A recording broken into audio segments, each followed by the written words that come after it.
Alright, welcome back to another video. So this morning we were out here at Doughboy Stadium. We're going to be doing a track workout, and the purpose of this video today, give you some runs that will help you run faster. So there's 3 key runs that I'm going to talk about that you can incorporate into your training today, and that'll improve your overall speed. Now these are specific for longer distance runners, so 5K up to even marathon plus. Today's workout is going to be a 1.5 mile warm-up. It is going to be 8 100-meter strides, and then it is going to be 8 800-meter repeats with a minute rest in between, and then we are going to finish with a 1 mile cool down.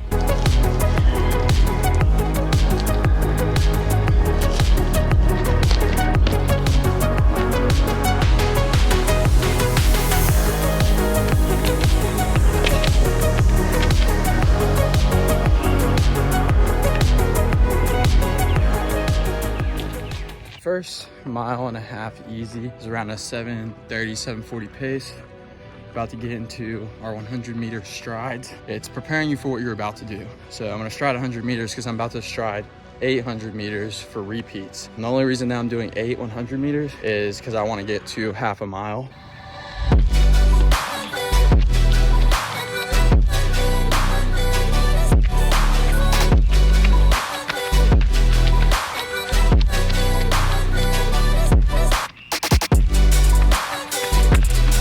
So we're done with the warm-up, we're done with our strides. The first run that I'm gonna talk about that you can do to increase your running speed is gonna be the workout that we're doing today, an interval workout. So there's a difference between intervals, tempo, and fartlek. I'll explain all 3. But the big thing about intervals is you're getting your heart rate up higher than you would in tempo and fartlek. 90-95% of your heart rate reserve. When I say heart rate reserve, what that means is you take 220 minus your age, that's your maximum heart rate. Of that heart rate, what is 95%? So for me, 220 minus 24, that would be 196. Okay, what is 95% of 196? The thing about intervals is once you're getting your heart rate up that high, it's when you're getting into lactate threshold training, you are getting more lactate into your bloodstream than you can recycle or remove in the same period of time, meaning you're not gonna recover. So when you're doing these type of workouts, you have to have rest. And by rest, I mean actual rest, like sit there and wait, not jogging or walking. So that's what we're about to do.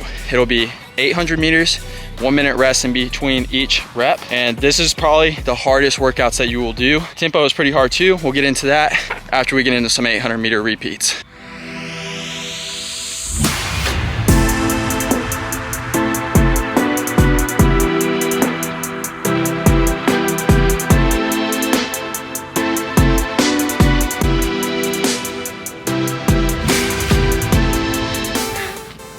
First interval is done.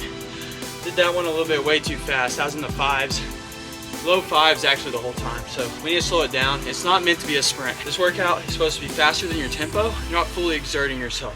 It's definitely not gonna be fun, but it's going to increase your speed. It's gonna increase the amount of oxygen you can uptake, your VO2 max. And you're training your lactate threshold, so your body's gonna get better at recycling and reusing that lactate that's in your bloodstream when you do get into your race and you have a hill that you have to sprint up to, or it's just the last leg of the marathon, last mile, and you got to sprint to that finish line.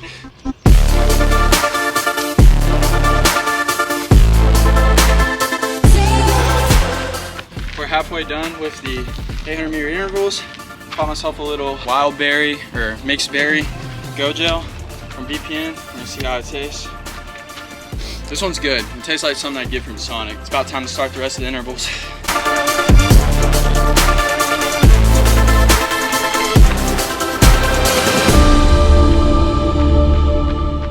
800-meter intervals are complete.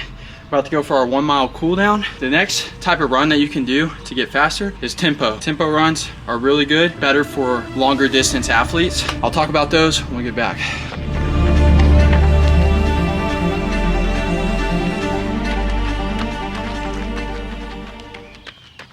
Workout is complete.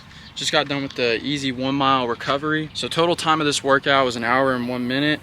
Total volume was 7.66 miles and the calories were 700. Once I sync it to my phone, I'll let y'all know the splits and what each 800 meter interval was. Tempo runs are the second type of runs that will help you get fast. And these are more specific, like I said, for longer distance athletes. Example would be a 1 mile warm up and then 4 repeats of 2 miles at your race pace, whether that be a half marathon or marathon race pace or something close to it, and then a 1 mile or half a mile easy recovery in between each interval. So you run 1 mile easy to warm up, then you do 2 miles at race pace, 1 mile easy, get your heart rate back down, and then 2 miles at race pace again, and you just do that however many intervals you want. So like this is an interval workout, that would be a tempo workout because there's no set rest period and your heart rate's only gonna get to 70 to 85% of your heart rate reserve. So the intensity is less. Today I was going way above what my race pace would be. So I have broken down right now the intervals from today. When we began the 800 meter repeats, which is half a mile, the first one was at a 540 average pace, second one was a 609 average pace, third one 613, fourth one 629, fifth one 625, sixth 616, seventh 618, and the last one was a 630, the slowest. The last mile recovery run was a 7.5. Our warm-up average was pretty fast, 732, but my heart rate was within that aerobic zone. The last type of run that you can do is a fartlek run, and I'll explain that once I get back and get showered up.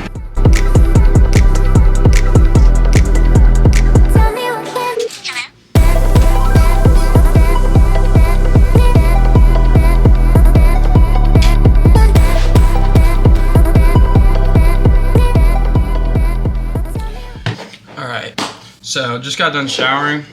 Hair's pretty long right now. Mix up my strong greens, strong reds. So fartlek is actually Swedish, translates into English as speed play. I typically do not do fartlek runs, and the reason why I don't is because I don't really have a run club or a team of people that I can run with. For fartlek runs, you really need like a team. The reason why is because you're gonna be in a line. So say there's 10, you could probably do it with 5 people. You could do it even with 3, but probably about 5 is about good. So you have 5 people in a line. You have the runner in the front, and you have 4 deep. At certain points, just like a tempo run, based on either distance or time, the person in the back is gonna run to the front. You can do it continuous, or you can switch it up. So the person in the back is gonna run to the front. Now they're gonna be in the lead. Once they get to the front, the next person's gonna run to the front. You're doing a faster tempo so you can be in the front, but then you're going that same speed once again. And you could also do this fartlek runs as tempo. So 1 mile easy, 2 miles at race pace, where you're adding in somebody speeding up to the front. So there's a lot of different ways to do it. And also fartlek runs are typically done over different types of terrain.